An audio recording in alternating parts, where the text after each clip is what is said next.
Let's just go back ഒരുപാട് വർഷങ്ങൾക്ക് മുമ്പേ അങ്ങോട്ട് ട്രാവൽ ചെയ്യാം. ഫാദർ മ്യൂസിക് ഇൻട്രസ്റ്റഡ് ആയിരുന്നു, മ്യൂസീഷ്യൻ ആയിരുന്നു എന്ന് പറഞ്ഞു അല്ലെ? അവിടെ തൊട്ടാണ് മ്യൂസിക് ഇൻഫ്ലുവൻസ് സ്റ്റാർട്ട് ചെയ്യുന്നത്. ഫാദർ മ്യൂസീഷ്യൻ ആയിരുന്നെങ്കിലും അദ്ദേഹം ഒരു വെൽ നോൺ മ്യൂസീഷ്യൻ ആയിരുന്നില്ല. ടാലൻറ്റഡ് ആയിട്ടുള്ള ആളായിരുന്നു. പക്ഷെ അന്നത്തെ കാലഘട്ടം മ്യൂസിക്കിന് സപ്പോർട്ട് ചെയ്യാത്തൊരു കാലഘട്ടം വരുന്നതിൻ്റെ പേരിൽ അദ്ദേഹത്തിൻ്റെ ചേട്ടന്മാരും കാരണവരും ഒക്കെ ഇത് പുള്ളി മഹാരാജ് കോളേജിലെ പഠിത്തം കഴിഞ്ഞപ്പോഴത്തേക്കും PWDയിൽ ജോലി മേടിച്ചു കൊടുത്ത് ഒതുക്കി കളഞ്ഞാണ്. പക്ഷെ ഞങ്ങൾ ചെറുപ്പകാലത്ത് പുള്ളിയുടെ പാട്ടുകൾ കേട്ടിട്ടുണ്ട്.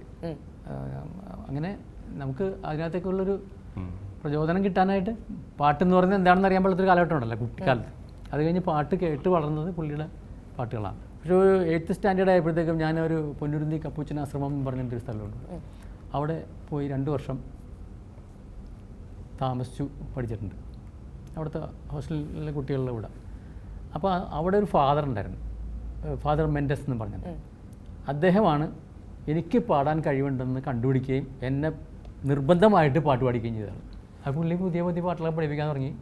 സ്കൂളിൽ കോമ്പറ്റീഷനിൽ കൊണ്ട് ചേരാനായിട്ട് പുതിയ പാട്ട് പഠിപ്പിക്കും. അവിടെ കൊണ്ട് കോമ്പറ്റീഷന് പാടാൻ എനിക്ക് ഫസ്റ്റ് കിട്ടും. അപ്പോൾ ഞാൻ പറഞ്ഞാൽ കൊള്ളല്ലോ, അപ്പോൾ എന്തോ സംഭവം ഉള്ളിലിട്ടെന്ന് എനിക്ക് തോന്നി. അപ്പോൾ അങ്ങനെയാണ് മ്യൂസിക്കൽ ടാലന്റ് പുറത്തേക്ക്. ചേട്ടൻ ഇങ്ങനെ ഫസ്റ്റൊക്കെ മേടിച്ച് ആദ്യമായിട്ട് കാണുന്നത് ഒരു കൊക്ക്, കറുത്ത നിറത്തിലൊരു കൊക്കും കൊണ്ട് ഇത്രയുള്ളൊരു കൊക്ക് കൊണ്ട് സൈക്കിളിന് വരെയാണ്. ഞാൻ ചോദിച്ചത് എന്താണ്? അപ്പം ഞാൻ വളരെ കുഞ്ഞാണ്. ഇത് എന്താണ്? എനിക്ക് ഫസ്റ്റ് കിട്ടിയതാണ്, പാട്ട് പാടി സമ്മാനം കിട്ടിയാണ്. അപ്പം വലിയ സന്തോഷം. എനിക്കും ചെറുപ്പത്തിൽ ഈ പാട്ടിനോട് താല്പര്യമുണ്ടെന്ന് എനിക്കറിയാൻ പാടില്ല. എന്നിട്ട് അങ്ങനെയാണ് ആ സമയത്താണ് ഒരു ബുൾബുളും കൊണ്ടുവന്ന് വീട്ടിൽ വന്നത്. അങ്ങനെ ചേട്ടൻ വായിക്കാൻ തുടങ്ങിയപ്പോഴാണ് ഞാനും എനിക്ക് ഇതിനോട് ആകർഷണമായിട്ട് ഓരോരോ നോട്ടൊക്കെ വായിക്കാൻ തുടങ്ങിയത്. അത് ശരി. ഇപ്പൊ അങ്ങനെ നമ്മൾ ബുൾബുളാണ് സ്റ്റാർട്ട് ചെയ്തത്. ഇപ്പൊ ഒരു പക്ഷേ നമ്മുടെ വ്യൂവേഴ്സിന് അറിയുന്നുണ്ടാവില്ല, അല്ലെങ്കിൽ ഇതുവരെ കണ്ടിട്ടുണ്ടാവില്ല ബുൾബുൾ എന്താണെന്നുള്ളത്.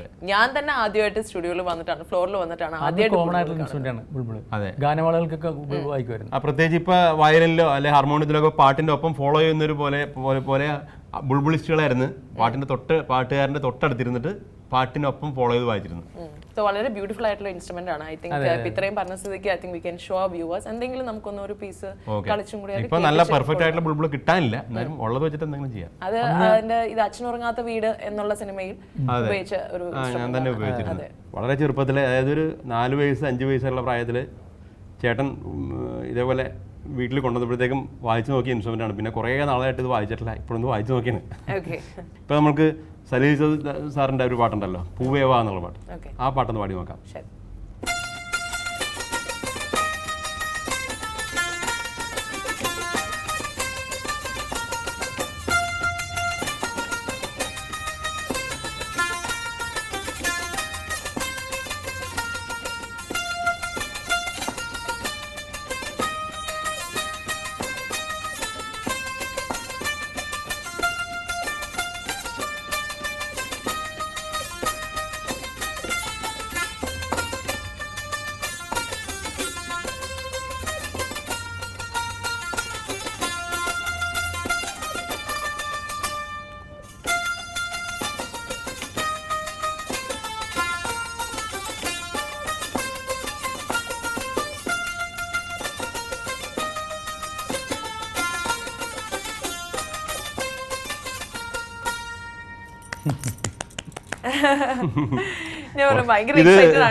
ഇപ്പൊ കേരളത്തിൽ കിട്ടാനില്ലെന്ന് എനിക്ക് തോന്നുന്നു. ഒരു സ്ഥലത്ത് അന്വേഷിച്ചാൽ കിട്ടാറില്ല. ഞാൻ ആദ്യമായിട്ടാണ് കാണുന്നത്. ഫ്ലോറിൽ വന്നപ്പോഴാണ് ഞാൻ തന്നെ ചെറുപ്പത്തിലെ വായിച്ചിട്ട്. പിന്നെ ഈ അടുത്ത് ഒരു ഫിലിം ഇറങ്ങിയല്ലോ, അച്ഛൻ ഉറങ്ങാത്ത വീട്, ലാൽ ജോസിന്റെ.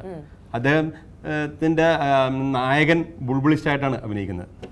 അപ്പൊ അതിനുവേണ്ടി നാച്ചുറൽ അലക്സ് പോളിന്റെ സംഗീതത്തില്. ഇതിന്റെ ഒരു പ്രത്യേകത എന്ന് പറഞ്ഞാൽ ഇത് ശരിക്കും ഒറിജിനൽ ഇന്ത്യൻ ഇൻസ്ട്രുമെന്റ് ആണ് ഈ ബുൾബിൾ.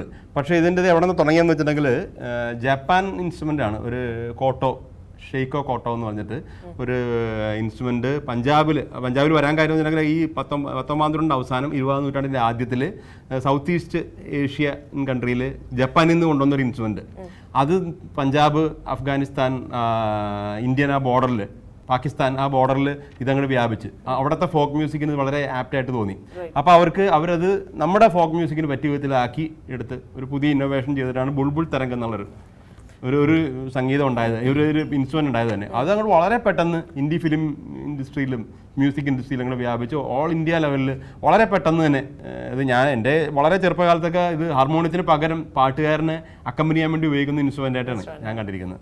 അപ്പോൾ ഒരു ട്യൂൺ കമ്പോസ് ചെയ്യുമ്പോൾ ഇതെങ്ങനെയാണെന്നുള്ളത്, ഇപ്പോൾ ഒരു ട്യൂൺ ഒരു പാട്ടായി എങ്ങനെ തീരുന്നു എന്നുള്ളതിനെ പറ്റി എനിക്കും നമ്മുടെ വ്യൂവേഴ്സിനും വളരെയധികം അറിയാനുള്ള ആകാംക്ഷയുണ്ട്. അപ്പോൾ എങ്ങനെയാണ് ഹാർമോണിയത്തിൽ നിങ്ങൾ കമ്പോസ് ചെയ്യുന്നത്? ഒരു ട്യൂൺ തന്നെയാണോ അവസാനം അത് ആ പാട്ടിൽ എടുക്കുന്നത്?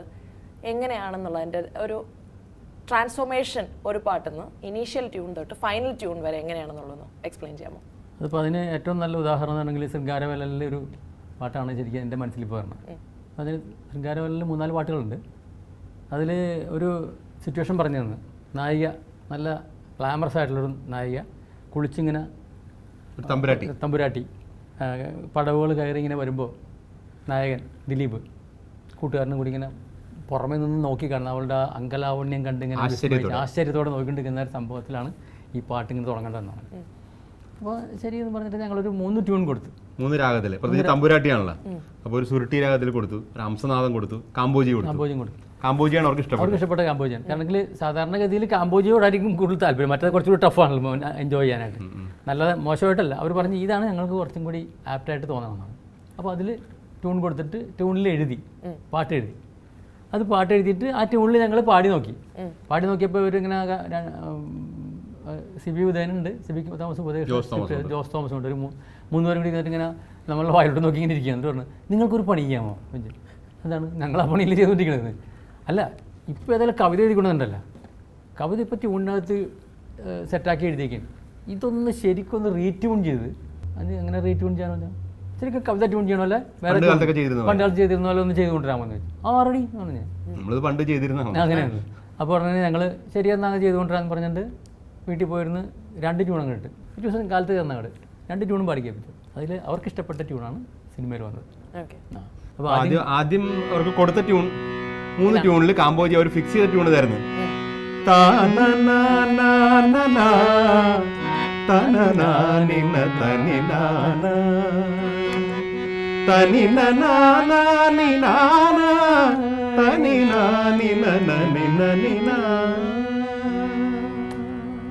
കാമ്പോജിയുടെ പിടിയൊക്കെ പിടിച്ചിട്ട് ഇതിന്റെ അളവിലാണ് പാട്ട് എഴുതി കൊണ്ടുവന്നത്. അപ്പോൾ അദ്ദേഹം ഇന്ദ്രനീലങ്ങളോ എന്ന് പറഞ്ഞ് എഴുതി. ആ ഇന്ദ്രനീലങ്ങളാണ് പിന്നെ ഞങ്ങൾ റീട്യൂൺ ചെയ്തപ്പോഴത്തേക്കും ആദ്യത്തെ ഒരു ട്യൂൺ കാമ്പോജിയും ബിലഹരിയെ കൂടി മിക്സ് ചെയ്തിട്ട് ഒരു മിശ്ര കാമ്പോജിയായിട്ട് ചെയ്ത്, രണ്ടാമത്തെ ഹിന്ദുസ്ഥാനി രാഗമായ മിയാക്കി മൽഹാറിലും ചെയ്തു.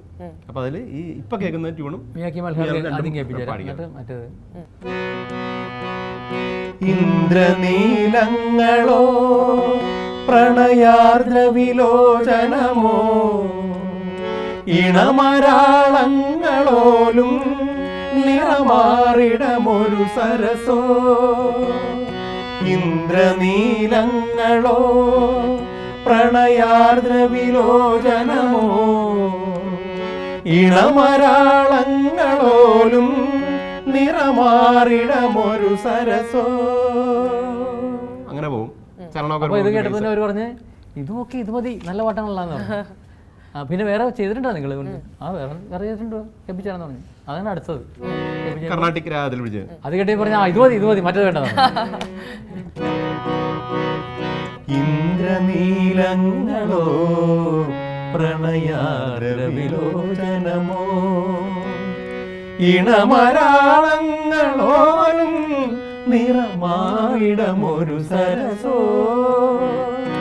ഇന്ദ്രനീലങ്ങളോ പ്രണയാരവിലോചനമോ ഇണമരാളങ്ങളോലും നിറമായിടമൊരു സരസോ.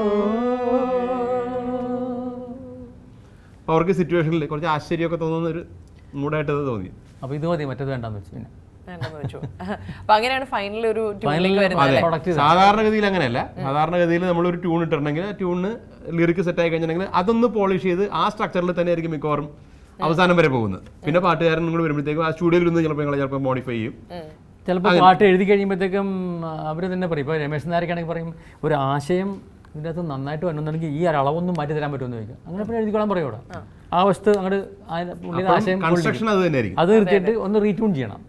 അപ്പോഴും ആ ലിറിക്ക് ട്യൂൺ ചെയ്തതിൻ്റെ സെയിം എഫക്ട് കിട്ടും. ഞങ്ങൾക്ക് ആദ്യം ട്യൂൺ കൊടുത്തു, ആ ട്യൂണിൽ എഴുതി, പിന്നെ പഴയ ലിറിക്ക് വീണ്ടും ട്യൂൺ ചെയ്തു.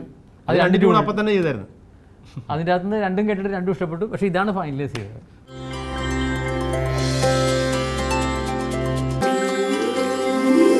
ഇന്ദ്രനീലങ്ങളോ പ്രണയാർദ്രവിലോചനമോ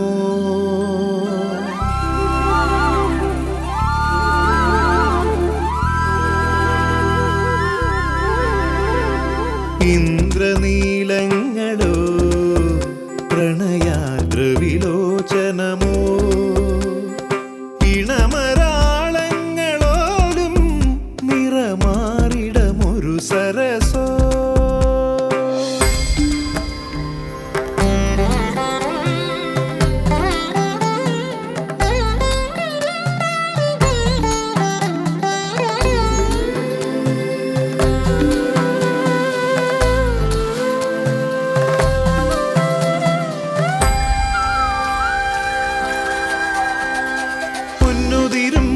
പുലർവേളയോ കണിക്കൊന്നതൻ ചാരുതയോ തിരുവാതിരരാവുകളുയലിടും മധുചന്ദ്രിക തൻലതയോ കാത്തുനിൽക്കും കന്നിമണ്ണിൽ പദമൂന്നി നൃത്തം വയ്ക്കും പുതുമഴയോ കാത്തുനിൽക്കും കന്നിമണ്ണിൽ പദമൂന്നി നൃത്തം വയ്ക്കും പുതുമഴയോ ഇന്ദ്രനീലങ്ങളോ പ്രണയാർദ്രവിലോചനമോ